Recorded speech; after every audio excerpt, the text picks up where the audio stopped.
Michael McNamara, you're coming from a place where you are a TD, so you can affect change at the moment. So why Europe rather than Dáil Éireann? Well, I think more and more of the decisions that affect our lives are being made at a European level. For example, there's a very big debate in the Dáil about the nature restoration law, and there's an ongoing debate about the merits or otherwise of it. Yet that decision will be made in Europe. I mean, it's already been voted through the Parliament. Obviously, immigration is a big issue in Ireland now. We had an opt-out when we voted for the Lisbon Treaty in Protocol 21. The government have decided that they are going to at least put the question to the Dáil to get rid of that opt-out, essentially, so that that's one more area that will essentially be determined in Europe. Obviously, Ireland's response to Israel, how Israel is responding to the threat posed by Hamas, is a big issue in the Dáil. But realistically, Europe's trade policy is a European competence that's being determined in Europe. I, along with my independent colleagues, wrote to the Trade Commissioner saying that the human rights provisions in the Israel Trade Association Agreement should be invoked.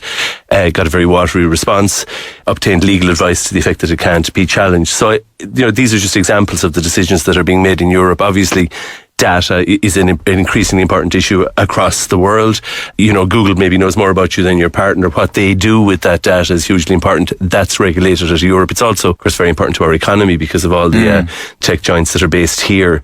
Also, the legislative process in Europe, there isn't a government in opposition, so that there's a greater possibility to actually influence legislation in Europe.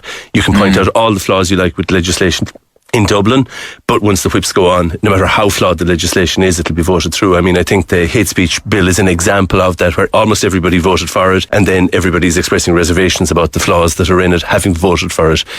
There is a palpable fear among farmers right across the constituency. I was at Kilkenny Mart today, and it's exactly the same stories you hear at Ennismart at the other side of the constituency. And is there that divide that Niamh talks about as well? Do you see that divide? I think farmers feel that they're being targeted by environmentalists. People aren't proposing measures that will help them. They're actually being targeted.